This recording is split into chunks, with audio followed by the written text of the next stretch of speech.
émergente qui est sur une montée en musique et en humour. Fait qu'elle a un agenda aussi loadé que ses cartes de crédit. Mesdames et messieurs, Yasmine Krug! Yasmine Olivier!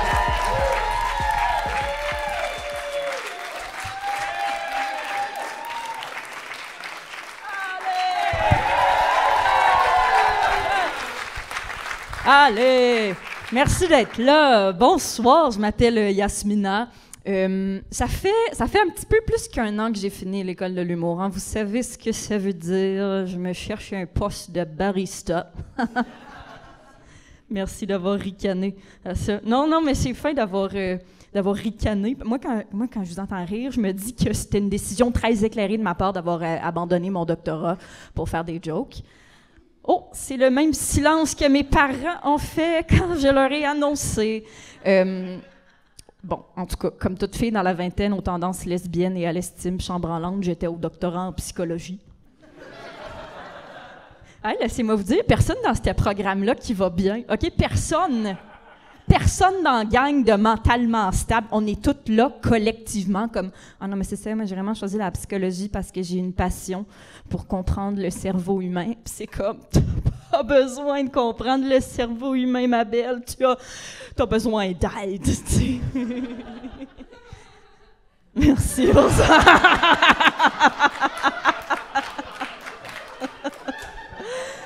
Oh mon Dieu, les gens en psycho, on ne va pas bien, tu sais, puis je le dis pas juste pour la joke, là, je le dis pour que vous le sachiez, je suis fragile, riez. C'est ça, souvent les humoristes au début d'un spectacle, on dit « Ce soir, il n'y a pas de règlement, ce soir, la seule règle, c'est d'avoir du fun. » Moi, je suis fragile. Moi, ma seule règle, partez pas. Bon, je vous dirais pas à quelle université je faisais mon doctorat, parce que j'haïs ça me vanter, mais mettons qu'à chaque jour, je débarquais à la station McGill.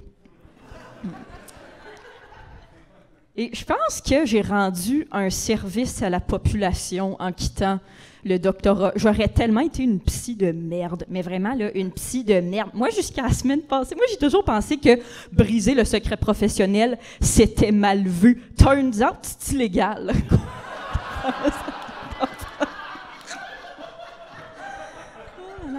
Pour ça, j'aime mieux ça être humoriste. Il n'y a pas de permis. Même s'il y en avait un, il a l'air très difficile à perdre. Alors...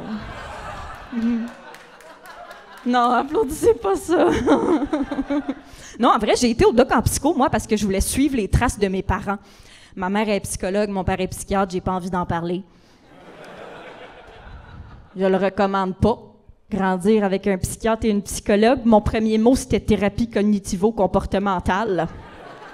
Moi, avant de me coucher, quand j'étais petite, on me lisait pas Caillou. Non, moi, j'avais droit au chapitre 4 du DSM. Troubles psychotiques et autres troubles concomitants. Bonne nuit, ma chérie.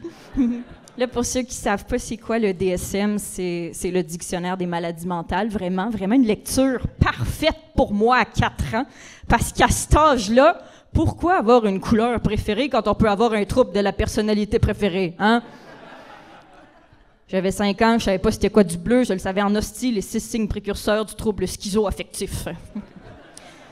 Mère psychologue, père psychiatre, je le recommande pas. Si c'était à refaire, pour mes parents, j'aurais pris autre chose. J'aurais pris comme un comptable puis une adjointe administrative. Non, mais je dis ça parce que les autres, quand j'étais petite, m'auraient laissé manger du sable sans devoir communiquer mes émotions.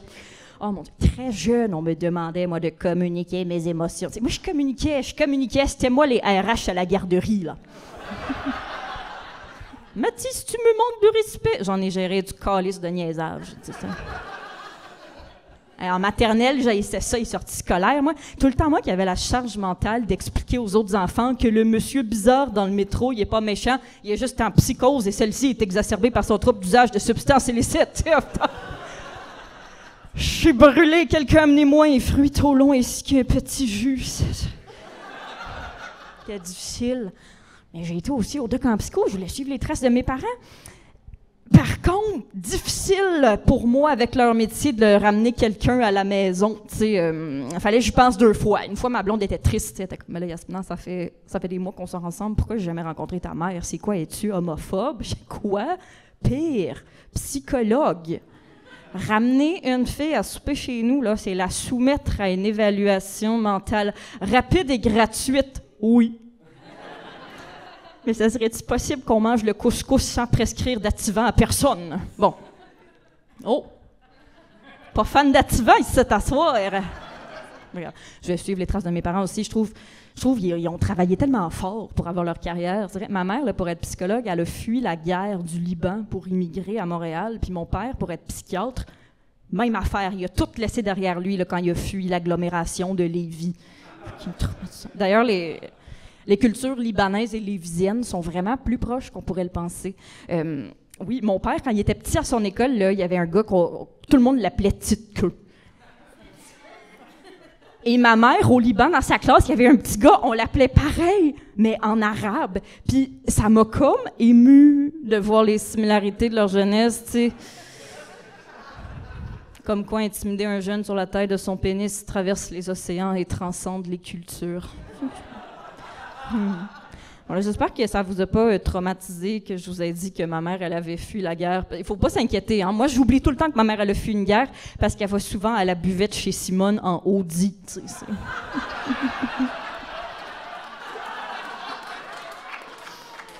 Je la taquine, je la trouve résiliente, ma mère. D'ailleurs, non, elle est résiliente. D'ailleurs, je trouve que tous les immigrants sont résilients. Moi, correct, résiliente. Là, moi, je pensais que j'étais résiliente. Finalement, j'ai de la résilience de personne blanche. Vous savez, c'est quoi la résilience de personne blanche? C'est dire des affaires comme, en tout cas, j'avais bien mal au dos, mais un petit coup d'Advil qui gèle, puis je l'ai eu le Mont-Saint-Sauveur. Wouh! La résilience des immigrants, c'est autre chose. Là. Ça regroupe 2 éléments. 1, dire une affaire complètement traumatisante de ton passé sans avertir personne. Et 2, le faire, mais tout le temps en gardant le ton d'un souvenir burlesque. Je vais vous donner un exemple. À un moment donné, j'étais au souper avec ma mère, ma tante, leur amie d'enfance. Ils jasent, ils se remémorent des affaires. À un moment donné, il y en a une qui fait juste dire « faut vous souvenir. Quand on allait à l'université, il fallait ramper pour se rendre à la porte de la classe pour éviter de se faire prendre par des snipers. » Moi, j'étais comme « pardon, des snipers. » Et l'amie de ma mère, tu sais, elle m'arrête tout de suite. Elle fait « c'est parce qu'il fallait être là. » J'étais comme, littéralement, non, il ne fallait pas être là. Comme, il fallait pas. Pourquoi vous étiez là? Comme, l'université était ouverte pendant la guerre. Oh my God, l'UQAM m'aurait jamais fait ça, là, tu sais. L'UQAM ferme quand il n'y a plus de lait d'avoine au café étudiant. Je vais vous laisser sur cette joke de lait d'avoine.